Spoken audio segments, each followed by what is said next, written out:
It's been a long week, right? Are you ready to wind down? Why not?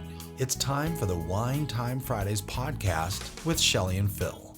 Neither are sommeliers, but both have a deep passion for life, each other, and of course, delicious wine. And now, here to talk about this week over a glass of wine is Shelley and Phil. It's wine time. Hello and welcome to another episode of Wine Time Fridays with Shelley and Phil.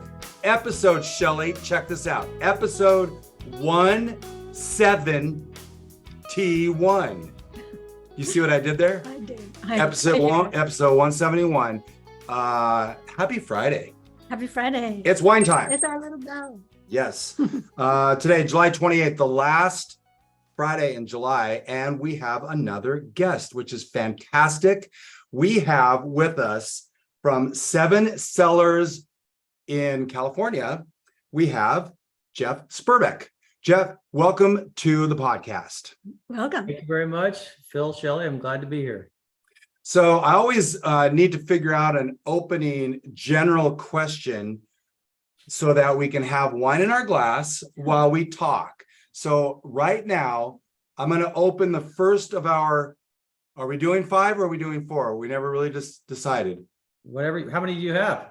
We've got 5 here. Well, then go ahead and open them up. Here we go. Okay, so right now we are opening up the 2020, the Farm Collection Chardonnay from 7Cellars. And Jeff is going to explain to us after we toast this. That's a lot. I'm sorry, we have another glass. How this all came to be. So, 2, health, wealth, and abundance, gratitude, romance, and Peace on earth. toasted. Toast. Jeff. Cheers. Cheers. Jeff, you're gonna have to prove to us you have a glass of Chardonnay in front of you. Uh-oh. I'm going to have to get the glass. That's what I asked right before we started. I didn't get the Uh-oh. glass. I didn't know if you wanted me drinking as well. Oh, heck yeah. So you wanna go get a glass, you can get a glass. Yep. That's okay. Go ahead. I got the glass. It's the only one I don't have in front of me was the reserve or the farm chard. No worries. That's fine. I've got to imagine, Jeff, that you've had a couple bottles of these. 1 or 2. One or two. There They you go. let me sample every now and again. Every now and again. Yep.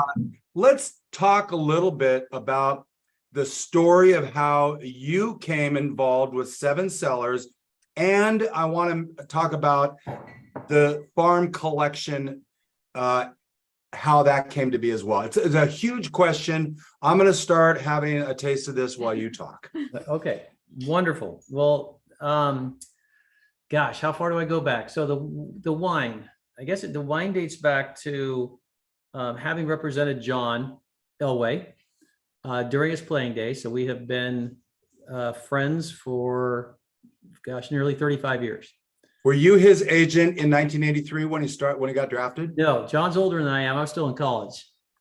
Fair enough. And so there are different types of agents. So I was for John and another close friend, Ronnie Lott, I was their marketing agent. So I did everything off the field. So when I got into it, they had already had their careers going and they already had their contracts negotiated and they had agents. So I got into it originally being a marketing agent. And so that kind of entailed finding opportunities for them, be it radio shows, shoe contracts, the endorsements, appearances, autographs, everything that you saw that they do off the field. So that's the part I managed.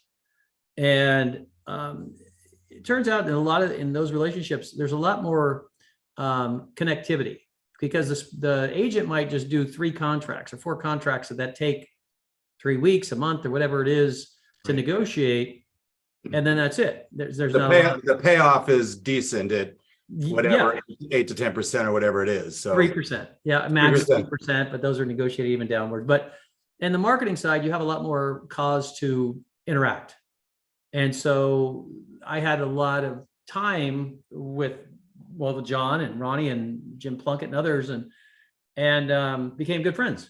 And so over time, I think that's kind of where the trust develops through all these deals. And so as I was kind of wanting to wind down my representation career or a chapter of my life. I wanted to try something different. And I lived at the time in Alamo, California, which is about 30, 40 minutes from Napa, in the Bay Area.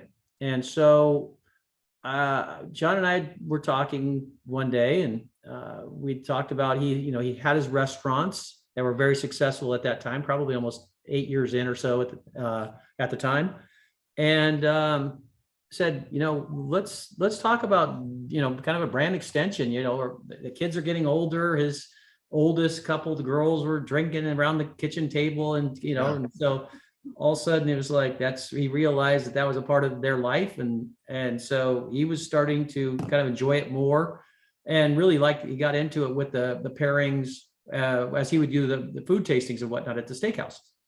And so that began the journey into researching, and he said, let's go talk to some people and let's see if we can figure this out, and whatever it is, let's just make sure it's high quality, because there's only a couple things he puts his name on, right, that he actually owns, that his money and his name are on them, and sure. and the car dealerships and the steakhouses are it. So whereas some people they have a product for everything, John wasn't like that. He was very meticulous and about what it was that he did. So I did. So I began the research, and it led me to, after several people wanted to make his wine, we realized there was kind of more to it, and the distribution and the legal aspect, and there are so many facets that I was learning through a fire hose. And I came across One Hope, and One Hope was introduced to me actually by Ronnie Lott. He said, you should go talk to him, and because they were raising money to invest in this new property that they were doing there in Napa.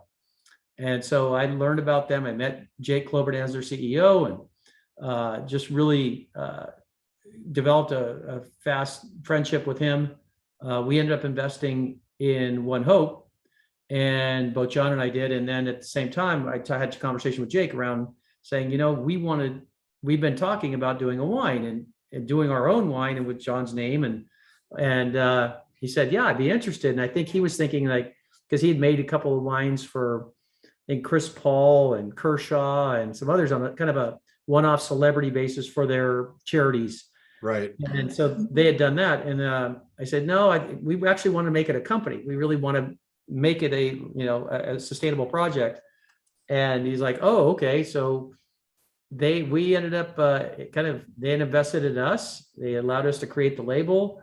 So I kind of partnered with, found a designer, and ended up creating the Reserve, which you guys will have in a minute. But yep. That was our first one. That was for kind of the steakhouses and Is online. that I want to say 2012 or 2014 was the original? 2013 was the first vintage. Yeah, I got the average there. You were right. 20 and 12 and 14.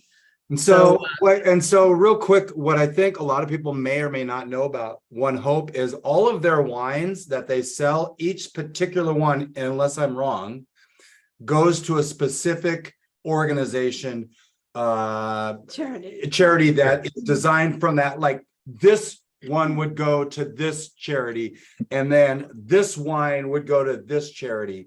Is that kind of how that works? So that was the original premise. And then they had so many varietals, and then some weren't getting enough funding, and because Right. some sold better than others. Sure. So they changed their model to pick kind of 4 pillars of charities that they thought represented a little bit of, each group or philanthropy that they wanted to contribute to. We picked in the beginning Team Rubicon because John had a particular affinity to and for the military. Right. John has always kind of referred to those guys as his heroes. That those people are truly the ones who sacrifice. He really blushes at the concept of being called a hero.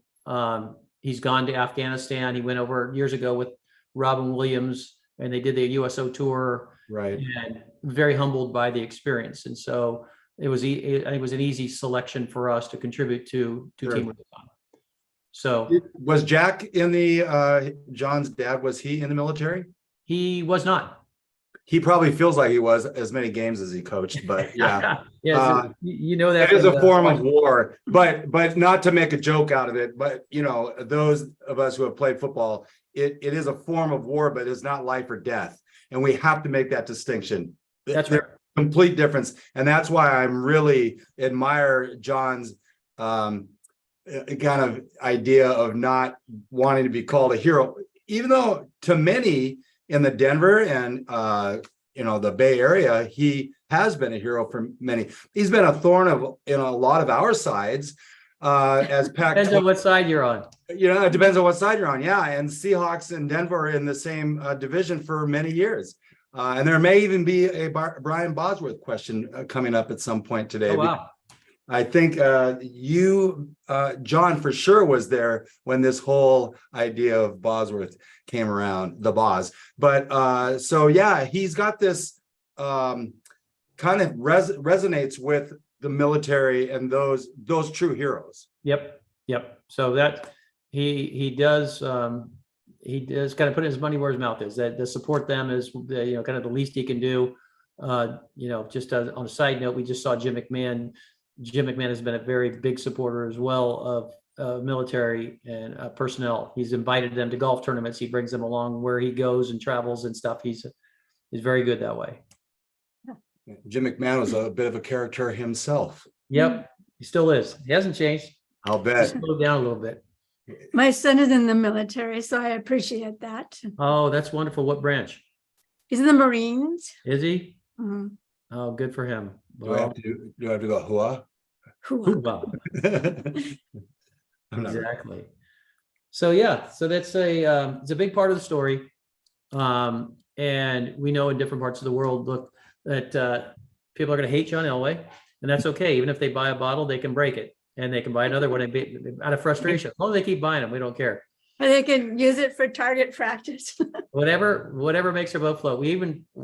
I'll tell you a quick story. Yeah. I was selling in Oakland one day right after the kind of pandemic, and so it was quiet, and I was going to a store. So I will drag a bag upon occasion to go and introduce our product. And so we were sitting there, and I was trying to tell the story. The guy didn't have any time. He goes, "I can't deal with this right now." And he goes, I said, "Well, do you mind if I just tell you, briefly who we are, so next time I come by, you'll know?" And he goes, "Oh yeah, that's fine."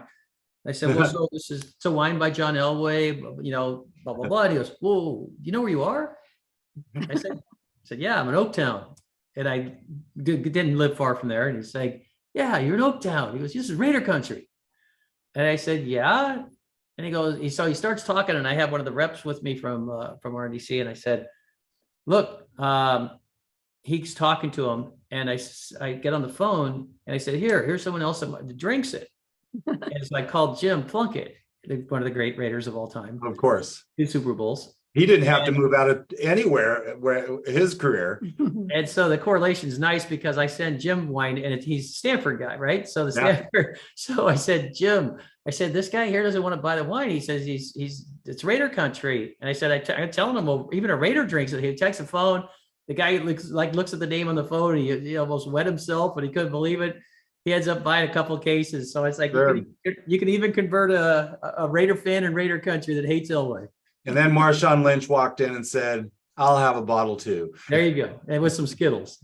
With some Skittles, that's right. The Chardonnay pairs well with Skittles. Yep, does. I was just thinking that. Right? Especially the Yeah. purple ones. The purple Yeah. ones, my very favorite. That's fantastic.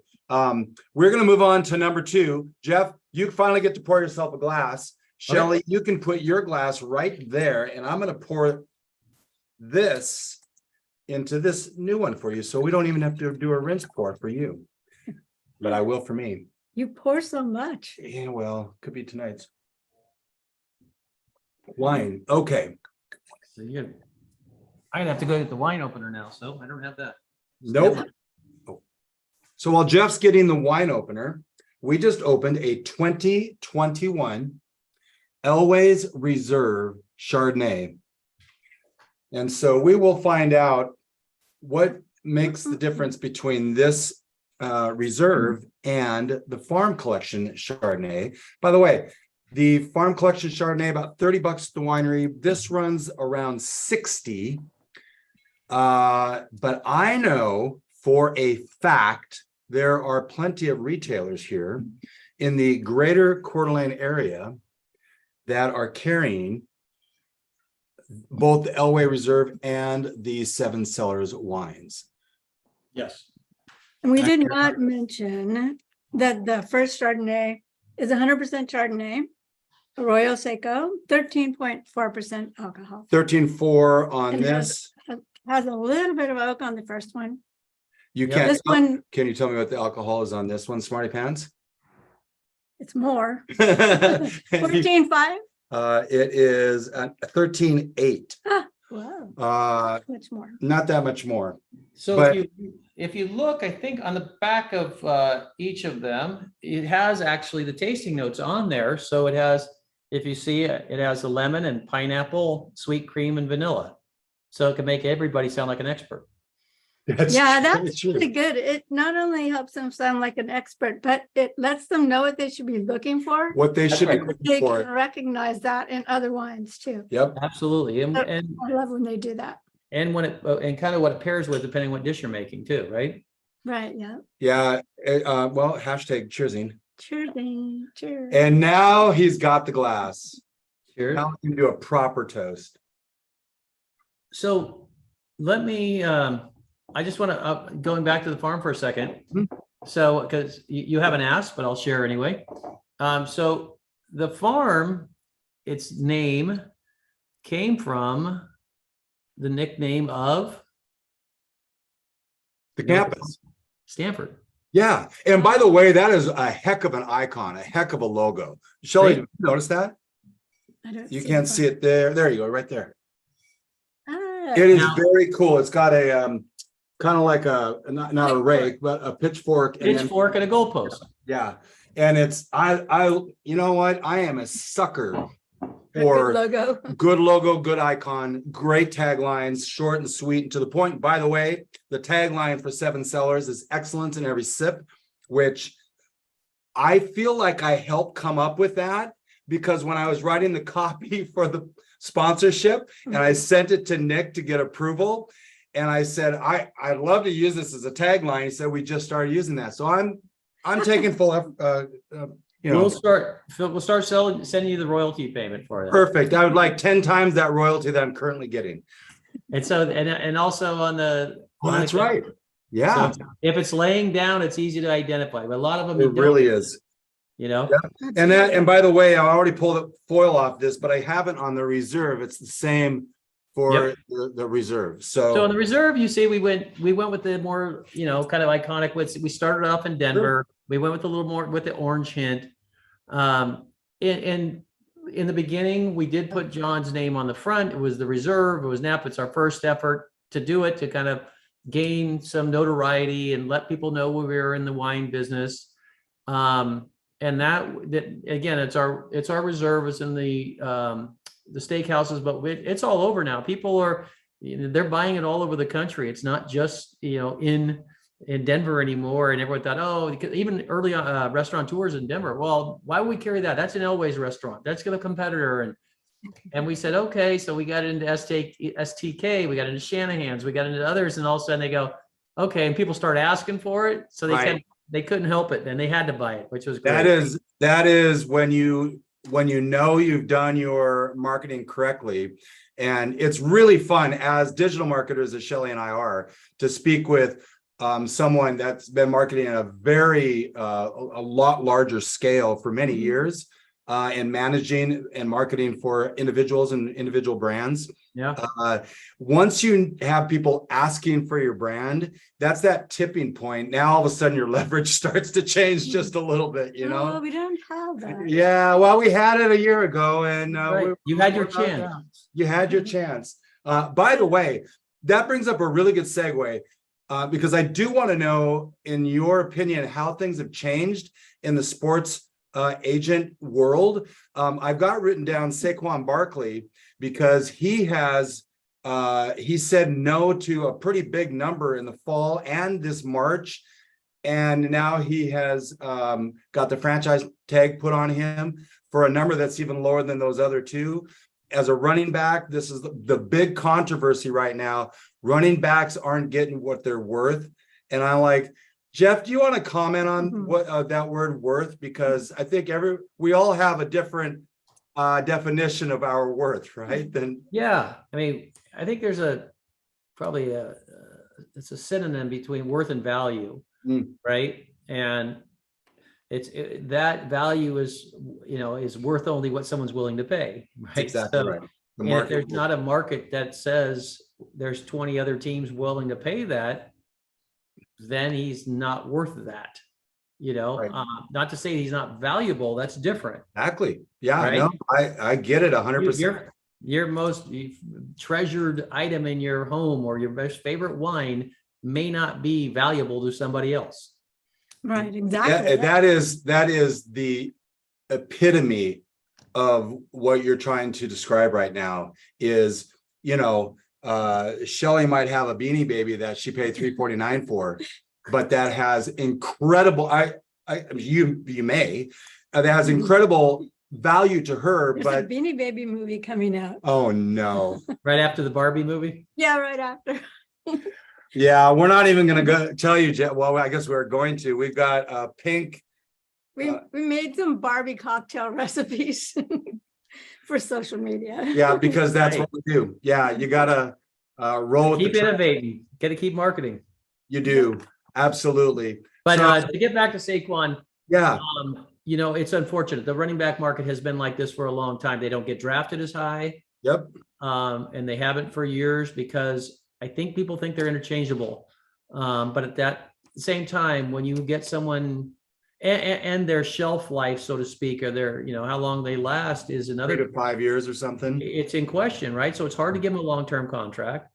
But at the same time, when you find, some of them out there that are so special and unique and offer, represent a significant portion of your offense, you have to strongly consider changing the model. Like Reggie, Reggie Bush. Reggie Bush. Yeah. Sorry, Reggie. Reggie. But did you not? Was Reggie White? You were his agent at one point. No. Reggie White? No. Okay. I've got someone else down here that I can't find right now. So there you go. Okay. LaMichael James, maybe one of your ducks from up northwest, or it's not my ducks. That's right. Are you a Wazoo guy? Oh no. Bow down to Washington. UW. I made sure when we did the Apple Cup episode that I showed that to Drew. And Damon, I'm sure appreciated it. Oh, Damon, big time. Yeah, it's pretty funny because I worked in the fight songs for both those schools. And then I threw Shelley a bone with the USC fight song, which made all of us want to puke. But every time I exactly, I just threw up a little bit in my mouth again. But so I played the Husky fight song, and we were on Zoom, and Drew was like, he was gone. He shut his camera. And then he did the same thing for the Trojan fight song, and he's like shaking his head. Oh, Shelley, it was going so good. Right up until then. But it's funny, you mentioned people hate John Elway. No, they don't like it because he played on the opposing team. I think most legitimate, grounded, logical fans know that's a strong word to be used in context of the game, but you don't hate the individual. And so what I appreciated about doing that, fanaticism. It is fanaticism. That's exactly right, Shelley. The Apple Cup episode, there was trash talking all over the place. It was great. It started at about the 1 or 2 minute mark where Damon said to Drew, look, you guys, your kids at Wazoo are going to come work for me in my winery. I think that's really fun, and it's all in fun, and that's how it should be. That's right. Well, and to your point, even I remember John's second to last game, the Super Bowl, they played the Packers, and he was at the end of his career, and people ESPN did a poll, like, who would you like to see win the Super Bowl? It was 92% John Elway. Because he So- hadn't won yet, right? Well, yeah. So it was, yeah. To your point is that there was a respect there. Even the other teams, the Kansas City. I mean, I hear more people come up to him, having been around him for so long. They come up and it's like, John, you ruined my childhood. And they go, but I really had to respect you. And I loved watching you play. But so and those are people from Kansas City and Oakland and Cleveland. A lot of Cleveland. Oh, a lot of Cleveland. Yeah. Oh, yeah. They couldn't. Yeah, the drive will always be there. And the following year, and yeah. Shelley and I had the opportunity to help deliver John's boat up here in Coeur d'Alene with the boat manufacturer. We went while they delivered his boat. We were right next to him because they needed a ride back. Handcrafted Junior. Yep. Yeah. Yep. It was at the wooden boat show Hey, it just blew several years ago. He just blew another engine on that thing. Oh, he no. blew another engine? He just got it back. We were up there at the end of last year for his son Jack's bachelor party. And at the end of the trip, we're driving, one of the engines blew. So he got a new one set and everything, had it all ready to go this year when he got there, and it blew again. So he's Engine number 3. Wow. Engine number 3. Yeah. I mean, this is only like 8 years ago. Yeah. Maybe 10 years ago, something like that. He That likes, was very he likes driving it fast. Yeah. We hear that. There's a room. How often do you make it up here to Coeur d'Alene? Usually once a year at least. Okay. Yeah, I haven't got up this year yet, but the summer's not over, as I say. And he's got a little longer season this year because he's not back into football right now. So Yeah.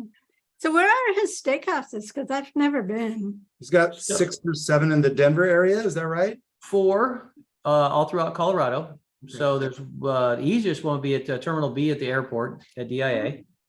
And I think that for a long time, that was like the number one producing or grossing restaurant in all of Colorado. Wow. And then he has one Cherry Creek. And then that's kind of the flagship. That was the original one. Right. And then he has one in Vail, and he has one at the Ritz in downtown. Oh, okay. Yeah. So none in California.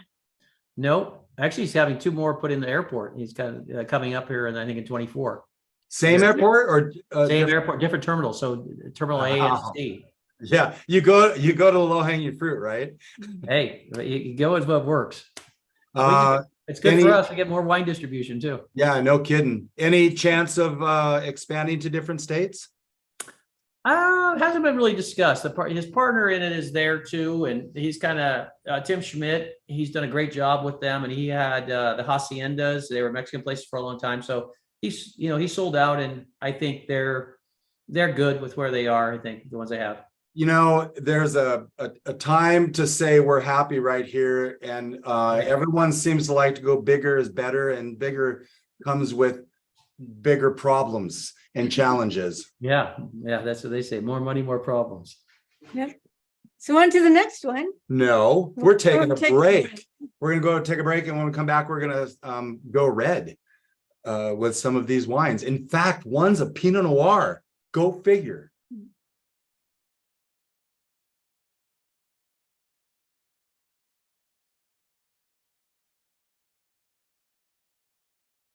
Okay, welcome back to Wine Time Fridays with Shelley and Phil and Jeff Sperbeck, the co-founder and CEO of 7Cellars. Would it be 7Cellars? And 7Cellars makes the Elways Reserve, correct? 7Cellars makes both. Okay, that's a slightly different branding on the actual label. On the reserve, or you're talking about, this is the farm as well. No, they're the same. Oh, you're talking about the reserve. It was just the Elways Reserve. The 7Cellars is less pronounced on the label of the reserves. I It's guess. just darker. I guess this is the Yeah, 7. maybe that's right. Mhm. Yep. Speaking of darker, we're going to go red with this 2020, the Farm Collection Pinot Noir. All right. I poured the light this time. Sure you did. And there we go right there. Come on. There we are. Uh-oh. I'm back. Here we go. We'll put this, that was sticker right there. Okay. Hashtag Shelley. Cheersing. Cheersing. Cheersing. So this is a cheers. This is the Monterey Pinot, 94% Pinot, and 6% Petit Syrah. And it's Really? American oak for 9 months. We wanted to give it a little extra body to it, a little deeper color, and some of the Pinots just we think are a little flimsy and a little too soft, and want to give a little bit more texture and body to it. Can I just say the Pinots that are coming out of California in the last year or two seem to have a little bigger body, which I love. Not that I don't like the lighter fruit driven Willamette Valley, Pinots, but I'm loving this little. It's just like a little dirtier. Am I? Yeah, no, that's right. It picks up the terroir instead of the fruit, kind of. That's right. It's right. So Very it's kind of good. a medium bodied, taste a little black cherry in there. Oh yeah. And again, like you said, on the back, you've got tasting notes. I think I might need glasses that have a higher magnification because mine suck these days. No. And it says hints of tomato leaf and even a little vanilla on the nose. Tomato leaf. Really got to put you to work to taste those. Yeah, it's almost like tasting rocks and And sheep butt. That's funny because that's what they even have it in some of. They said the graphite, and so we were like, "What?" It's like because of the the minerality is. They said it's kind of through the graphite. Yeah, you got to start tasting some pencil lead, right? Right. It's a number two Pinot. Number 2 Pinot. There you go. That's cute. Jeff is bringing a sense of humor to the table. I like that. After only one glass, too. Good job, Jeff. All right, good. So you said the alcohol 14.8%, right? Was that right? I got a double. I think this is maybe from 2020 that I'm reading. 14.5 on Okay. Yep, That's nice. 14.5. Yeah, we're big fans of a little lower alcohol. The Washington wines are just they're so hot because I guess the sugars and stuff, but it's you're getting some 14.8s and 15. Yeah. I mean, that's just hot. Yeah, that's getting up there. You're tasting the alcohol a little bit more. Yep, you sure are. Yeah. Tell us about your winemaker. Oh, has anybody heard of your winemaker? I think so. The name's familiar. It's kind of like Elway, but it's I think I'm friends with him on Facebook. I give him a birthday video every year. Well, that's nice of you. Does he reciprocate? He doesn't reciprocate with a video, but he does answer my question that I ask of everyone in the wine industry. P.S. What is in your celebratory wine glass tonight? And for whatever reason, he seems to be hung up on, Opus One and Mondavi, this Mondavi wine and things like that. So yeah, Go figure. Yep. So Rob Mondavi Jr. Is the one that helped launch our reserve collection, and he was, when we were kind of coming together for all this, I wanted to, again, being from the marketing side, besides just a great quality wine, I really wanted to have something to offer people that made it simpler for them to say, wait, what does John Elway know about wine? Well, he may not know as much as Rob Mondavi Jr. So that's how why we ended up reaching collaboration with him. Yeah. And it was really interesting. I mean, we've had to spend some time with him, and he's very humble in his approach to all this. He was likely breastfed on wine, and I came to it a little bit later than that. And so he's asking me, after he makes the wine, what do you think? What do you think of the wine? And you're like, I love it. Let's sell it. I'm like, Rob, what can I tell you about this that you don't know? It's like, I'm going to embarrass myself by giving you any, trying to fake any terminology about what it is why I enjoy it. But he goes, I don't care. He goes, I just want to know, yes or no, and why is it just taste? How does it taste to you? And so we just, they hit it off, John and Rob, and it's a good relationship. So we're very grateful to have him as part of the team. I do love the down to earth aspect. And we had one of the assistants from the Robert Mondavi brand and Mr. Mondavi himself. Shout out to Laureen Betts. Boy, it's the longest episode of Wine Time Fridays. Almost 2 hours. Lots of Mondavi She had stories. a ton of Mondavi stories. But you know what? He had his challenges with the finances and the ups and downs, but his heart was to push forward the wine industry in the California, area. And he did that.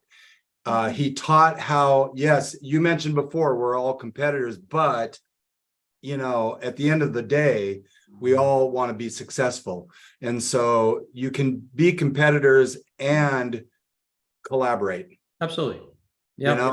And he really taught that. So, well, I mean, yeah, you're talking about Rob's grandfather, but what he did, right. what he did for Napa Valley is amazing, and they think everybody, you talk about having a royalties, everybody should be paying him a little bit of their sales of their wine almost. Yeah. That entire valley for, going to France and being the visionary and challenging them and saying, no, we make every bit as good a wine as you guys do here in France and improving it.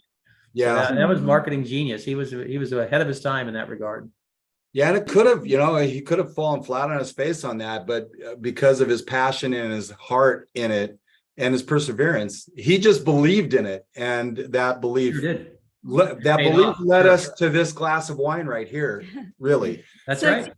So you guys started with your reserve collection first, and then you brought the farm collection right. We did. In fact, so we knew that, the price point and by the glass, it was going to be more difficult to kind of share it. We could get it in by the bottle and by restaurants, for the reserve pricing, and, to get a Napa cab, gosh, under $40 is difficult now with the price of fruit and everything. And so we said, well, we want to have something that's more approachable. The economy, this was my, I guess, vision was that the economy was going to change. This was about 3 or 4 years ago. And I said, we have to find it, having a more approachable wine that people can buy by the glass, and we can have it more in that sweet spot. So my president, Dan Foster, we sat down. He has a very good palate. He's been in this. He was in the restaurant industry. And so we talked about it, and he said, here's the price point. Here's what I believe, what we should be making. We got into the Paso and the Central Coast fruit, and we ended up, kind of coming up with comparables and really doing the research. And we came out with it right in April of 2020. 2020. Was that, wait, when did the COVID hit? 2020? 2020, March 2020 is when it hit us. So we were set to launch April 1st of 2020. Wow. With the 19 vintage then? Yes. Okay. Gotcha. And so we were all gung-ho, ready to go, and the world shuts down. Yeah, when you mentioned, I just, it seems like the economy is going to change. I'm like, that's such an understatement to what actually happened. Right? Yeah. So having, like, if we just had reserve and just tried to do it in restaurants, that's where we're private, we would have been done. And so we had developed all these cases bottled and ready to go, and no one to sell it to. So we shifted from this strategy because all the on-premise and all the restaurants were shut now, and so we had to go but off-premise was just buying what they knew was selling, because everyone was now shifting to grocery stores and off-premise and liquor stores, etc. And so no one was really taking any, and we just kept grinding, working, talking to them, and eventually it broke that I think some of the big suppliers had run out. They'd sold so much. And so I think we were kind of next in line, which was fortuitous for us. And we ended up selling out all of it. And we ended up having to then rebottle quickly. And the next, vintage was coming right behind it. And so it was wildly successful, and, kind of knock on wood, better to be lucky than good, but we worked hard through it. And it turned out that people liked it and appreciated what, kind of the offering, the price point and the value. I know people will say it's better to be lucky than good, but you really make your own luck. It sometimes looks super lucky and too easy, but there's a lot of blood, sweat, and tears under that luck and belief again, and not, giving up. So Yeah. this is a very good Pinot. It is. 94% Pinot Noir, 6% Petite Syrah. Go 6%. figure. Yeah, that's funny. Yeah. Not a typical blending grape with Pinot. No, it's not, but we found it. It's one of the favorites. People love it. It's scored well, and so yeah, we're proud of it. I get a little smoke in this. Do you? Yeah, was it a fire year? No, not in the Central Coast, thank goodness, in Monterey. Yeah, I get that. I don't know why. I'm going to make Shelley super happy. We're going to stay on time. We're going to take this Pinot. She's the timekeeper in this. Yes, because he'll run off and we'll Blah, be here blah, for blah. 2 hours. So. Blah, Right? blah. Yeah, blah, blah, blah. I am pouring right now the 2020, the Farm Collection Cabso. Cabernet Sauvignon. Yep. I'm getting really good at this camera thing. That you have the 20? The 20, yeah. We only found the 21 on the website. Yep. So But we have the 20 on everything except for that Reserve Chardonnay is the 21. got it. So So this is from Paso Robles. Yes, it is. Mm. 95% cab and then 5% Petite Syrah. And it's aged in American and French oak for 14 months. American and French. Oh, Uh-huh. okay. Jeff, how have you had to up your wine making knowledge? Because this, do you have the notes right in front of you, or is it coming off the top of your head? Both. Okay. Most of it's off the top of my head. I just I have a cheat sheet just in case, but it's Yeah, because you say it enough, right? Yep. And that's one of the great things about wine. And when you're in the industry, you start learning. What we've tried to do with this podcast is to educate. So, for instance, on this Cabernet Sauvignon, well, I actually would say the Pinot Noir had silky tannins. Shelley, that's the social web wine word of the week. Silky tannins. Silky tannins. Those are good tannins. They're more soft. In a couple of weeks, we're going to have robust tannins, but we have silky tannins on this. It refers to the texture of the tannins in a wine, which are, the compounds that give the wine its structure and mouthfeel. But the silky tannins are smooth and gentle. I got that on the Pinot. I haven't tasted this one yet. I'm assuming it's going to have silky tannins too. Since it's your word of the week, it might as well. I know. Hashtag cheersing. It might as well.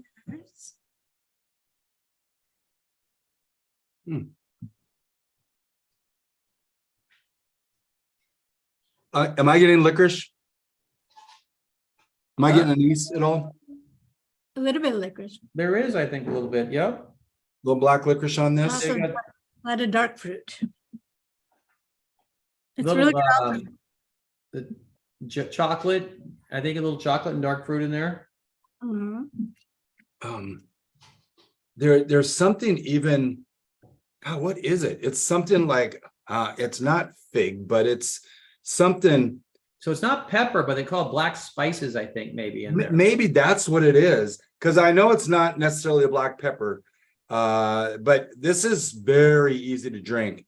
I know you guys already talked about this. Is this 100% Cabernet Sauvignon? No, 95 and 5% Petite Syrah. Petite Syrah also. Quick question. Does 7Cellars make a Merlot? No. Okay. The only reason I asked this is that we had one of our bottle shops around here said we keep the 7Cellars Merlot. And I'm like, I don't think they make a Merlot, but I didn't want to say anything to them. And so you're gonna have to educate them though. Well, education, you can do it like a sledgehammer to the face, so just gently Sure. push that in. Yeah, no, I get it. No, we are we're going to have another release. It's like iconic tier at probably be ready in November. I think we're bottling in August. Actually, yeah, early November, and it's going to be limited production. It's going to be quite expensive. It's going to be our highest tier, so it'll be closer to probably $200 a bottle. Is this a red blend or No. variety specific? It's going to be a cab, a big Napa cab. Funny, Nick didn't send me that bottle.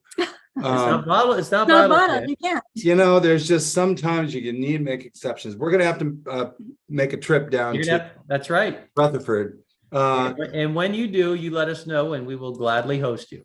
Perfect. So It's still in barrel right now. We give you a barrel sample. You would love that. He's never. that's had on my that. bucket list. I have never had a barrel tasting, and now it's almost to the point where it's like I'm gonna hold out, but I don't want to. I really want a barrel tasting. Yeah, hold out for what? I know. I'm fascinated by that, though. You actually take what is it? It's the what do they call that? The thief, right? Beef? The thieves, and you Yeah, put it in a that's- glass. I just find that fascinating. It's like a base. I just looked this up the other day. So a thief is specifically, I think, to bourbon, whereas the syringe is actually in wine. Interesting. So We the may have to thief change. is the metal, and it's copper or metal. They pull back. Okay. It's a really beautiful thing. Some use it, but I think more use the old bulb and old school syringes. Yeah, because that makes Like a sense. baster, yeah. Like a Yeah, baster, yeah. baster. Exactly. Or a lot of times you don't even have to have the little squeezy thing on the end. You just cap it with your thumb, Yeah. which is the best way to stick it in, cap it, boom, right in. Crazy. Um, But the really intriguing part about that is, gosh, that's difficult to know exactly to project forward another 2 months, another 6 months. It's like, my gosh, what an art that is. Well, and Yeah, you're exactly definitely. right. Like, so does Rob go out into the vineyards and pick the grapes and, and squeeze those grapes and because those, I mean, That's where it starts. That's in an art in of itself as well, because you're like, nope, it needs another 2 days. What? How do you know that? But just knowing the weather and the terroir and the winds and the this and that, and they've done it long enough to where they have that educated guess. So I'm going to hope I don't butcher this. I think this is a gentleman's name. His name is Oscar Renteria. I'm almost positive, but because it reminds me, there's also a designer of similar name, right? Yeah. And so, but I think that's his name. And he is the,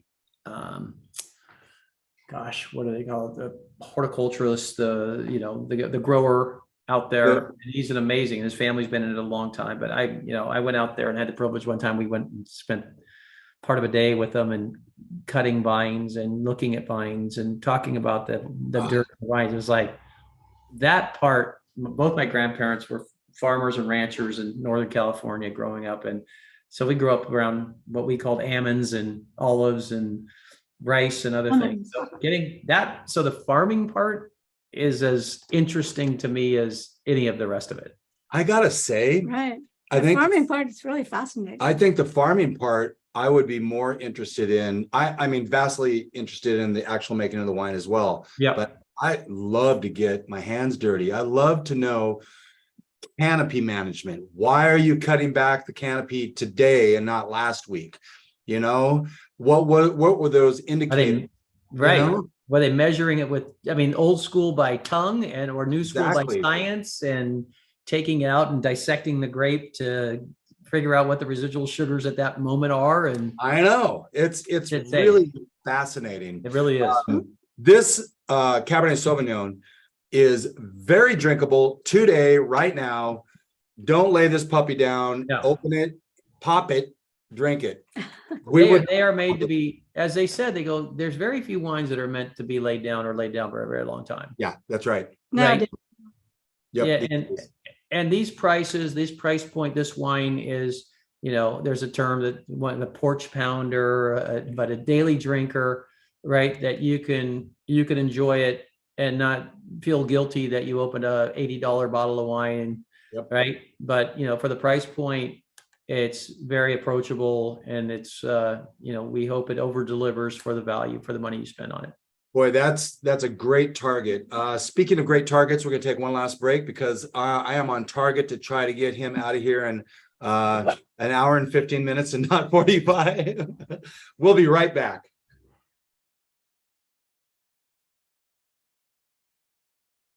Welcome back to Wine Time Fridays. Shelley is being a poop sometimes by not bringing us back in. I'll take all that out. And it's episode 171. It'll be on the egg break or whatever you call It's called the Easter The egg. Easter egg. The last Friday of July, we're here with co-founder and CEO Jeff Sperbeck of 7Cellars. Before we, or as we're opening up the last wine, in fact, I haven't even taken the foil off yet, but 7Cellars, we talked a little bit about One Hope. We've talked a little bit about the Team Rubicon, but 7Cellars is involved in a lot of different organizations and charities. I mean, I've got like Children's Diabetes Foundation, Leukemia and Lymphoma Society, Project Cure, Project Angel Heart, the UC Health, which is University of Colorado. Is it? It's not Yes. University of Colorado. California? No. I was like, what UC is it? It's UC, University of California, Colorado, I think which is interesting because I think they call them CUs most, like CU Boulder. CU, it is CU. Yeah, it is CU Colorado Denver. University. Yeah, you're right. Gosh, what Buffaloes. Thank you. Jeez Louise. Yeah. Losing all my everything.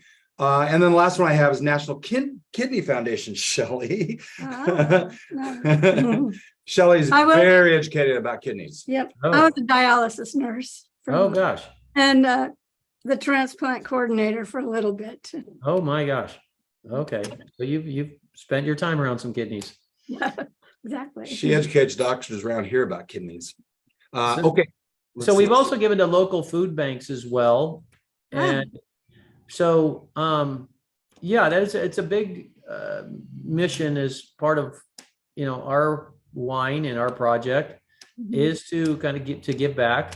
And there's a big reason why we partnered with One Hope in the beginning. They already had the kind of the philanthropic model built into their equation, and we wanted to follow suit. And so we started our primary beneficiary is Team Rubicon. So that's from every case, but we donate incrementally to those other causes you mentioned as well. And so that we have people that partners that if we do something with a charitable dinner or whatever it is, and then we help out with those various causes. Hashtag cheersing on this final Elways Reserve, and I'm going to make an announcement. Shelley doesn't even know what's coming. Oh no. You have to taste it. Once you toast, you have to taste. That's in the rules, I'm pretty sure. It is in the rules. Yeah. It's not even in the fine print. Yeah. We have been talking, Shelley and I, about featuring a non-profit or not-for-profit charity, probably more around the Coeur d'Alene area, but her daughter, has got a great organization down in California. Featured them once a month, just pick one out and talk a little bit about it. And so this has inspired me to basically make the commitment of doing that once a month, because if I don't say it, it doesn't exist. So I have said it, and we are going to start in August, which is Washington Wine Month, and we will start featuring a charity or not-for-profit or nonprofit every once a month. So there you go. Well, that's great. Good Yeah. for you. I mean, it's bringing awareness for one thing. And I think as a society, we need to be doing more of this stuff. I love the idea that 7Cellars, I mean, I just read off 6 or 7, and you're like, yeah, and there's food banks, and there's this, and there's that. Food banks over the country. Yeah. And you get checks to the food banks all the time. Yeah. Right. You certainly have your flagship charities Yep. that you partner with. But that doesn't mean the others go away. And so I really appreciate that. So Thank you. yeah, no, thank you guys. And our dog says thank you. Yeah, that's what you said. Thank her. Okay, we need to talk about this. This is really good. This is I held the bottle up. It's 2020 Elways Reserve Cabernet Sauvignon. And we should probably wrap up more for Lucy to eat dinner than for Jeff's time, I guess. I don't know. Well, that's what we're considering. That's what we're Lucy's saying it's time, huh? She has a clock. It's pretty spot on. Yeah, I bet it's 5 o'clock, right? Yeah, close. Yeah, 5:06. But This is, Yeah, this has got a depth to it that the other does not. And it doesn't mean this is better than the Well, other. It this just is- means it's different. It's Yeah. more complex. and it could be laid down quite a bit. Yep. Is this 100% cab? nope, this is 97%. It's from the Open Old District. Oh, okay, there you go. And it is 2% Petit Syrah and 1% Petit Verdot. Ah, okay. And so it's aged in French oak barrels with medium toast for 18 months. Okay. Oak, 18 months. I wanted to bring up where the winery is located there at One Hope. Is that Estate 8? Estate 8 is our sister winery, and it is located in the heart of Napa Valley, right in Rutherford, across on Highway 29, across from Cake Bread Cellars. So it is as prime a location as you could want. Yeah. So you go past Mondavi, BV, and then ours is next.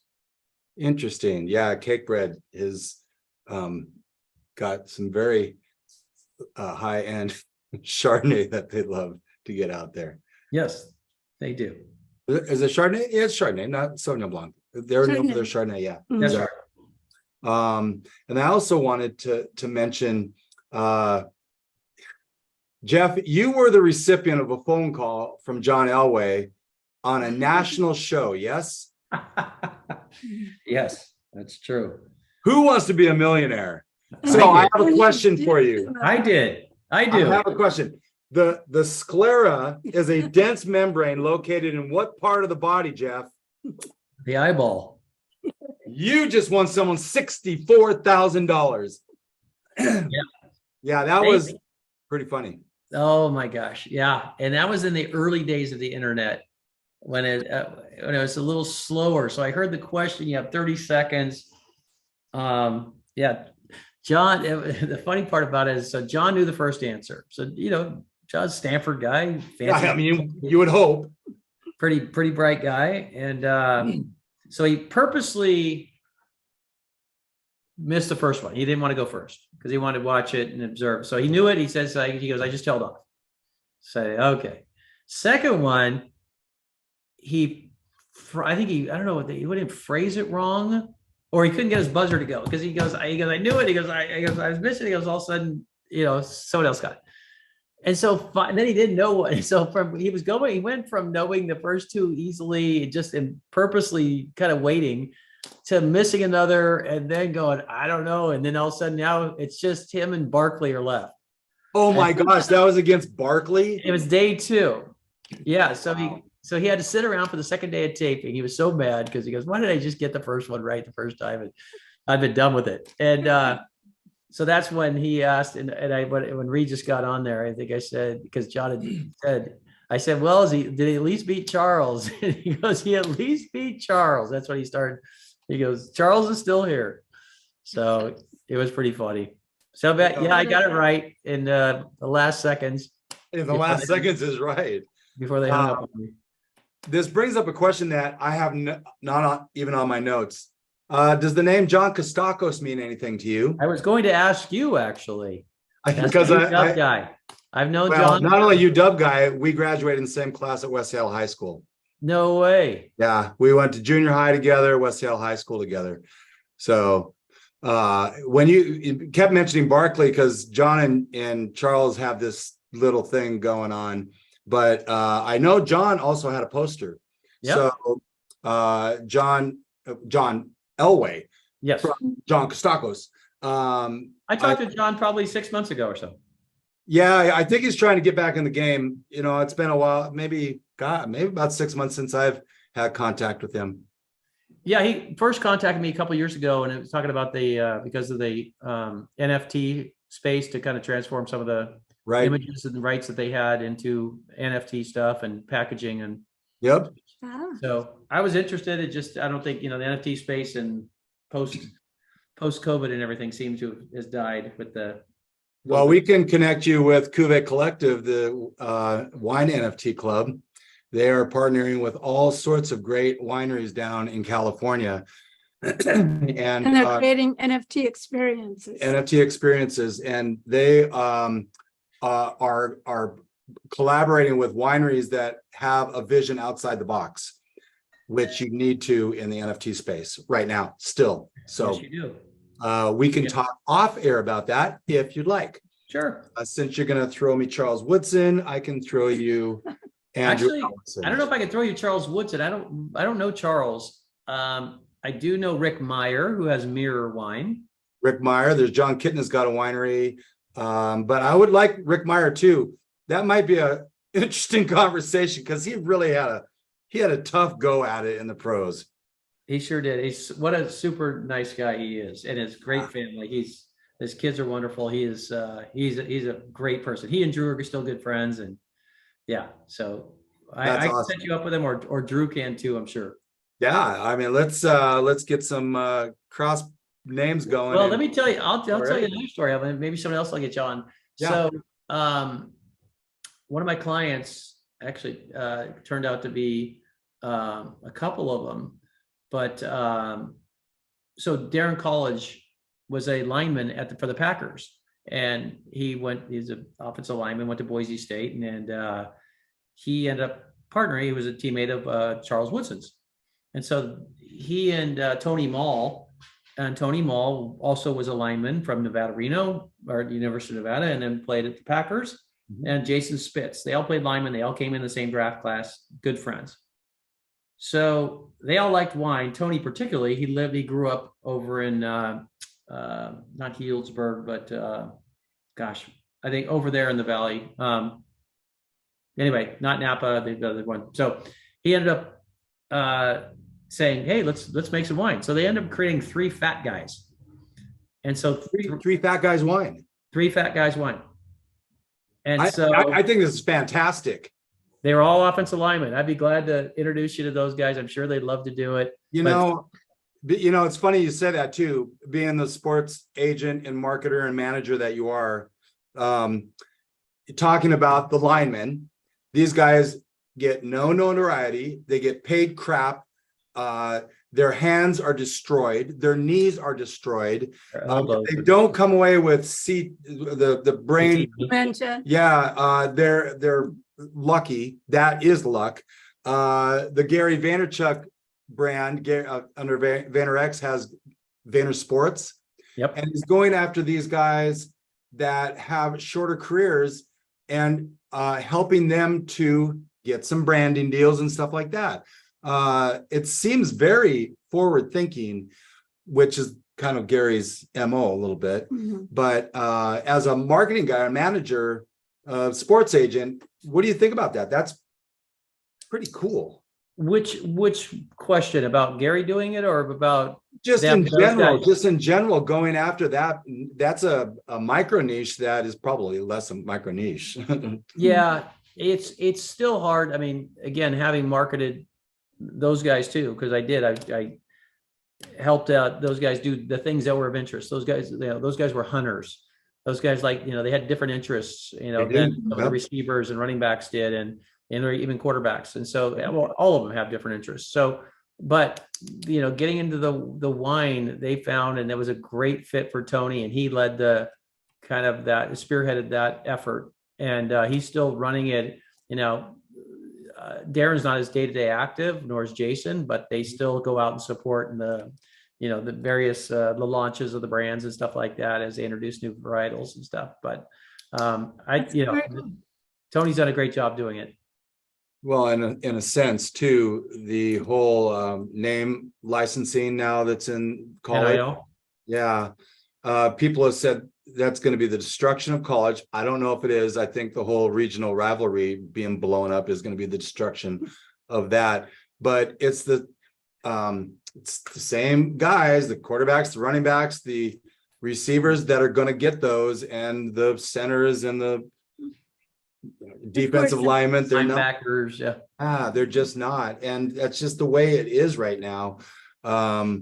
We are going to wrap it up. Some wines that we had this week. We'll do that real quick. We had Colaris Chardonnay, the Shug Brut Sparkler. We had the Prisoner Red Blend, Block 9 Pinot Noir, although I'd put this Pinot up against that any day. This is freaking awesome. By the way, this is the $30 Pinot. It's hard to find a $30 Pinot that delivers like this. Yep.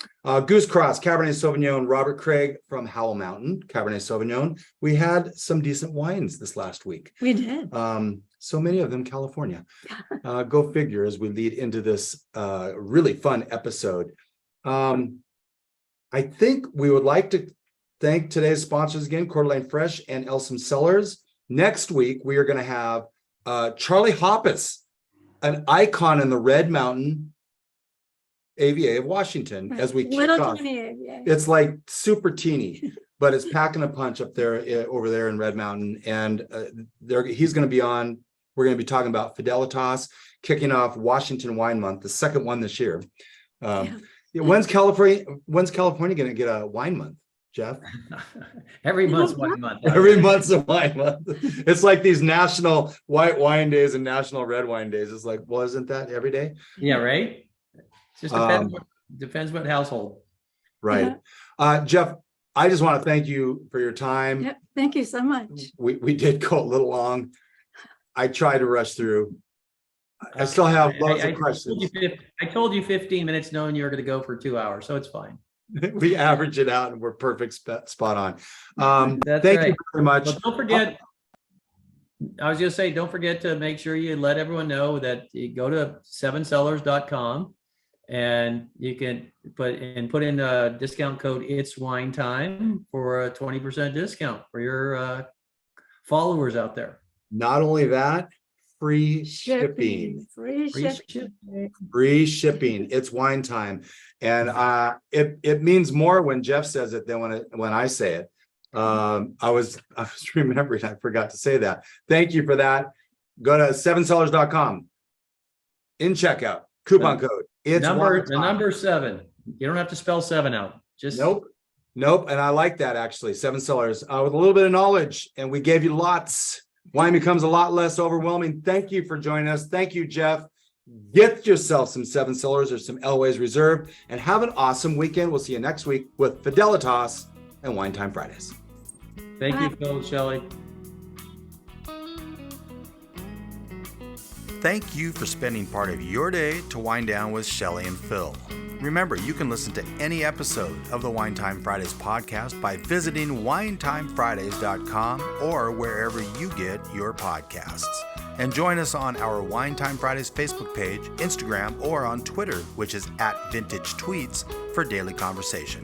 Until next week, here's our toast to you: to health, wealth, abundance, gratitude, peace on earth, and of course, romance.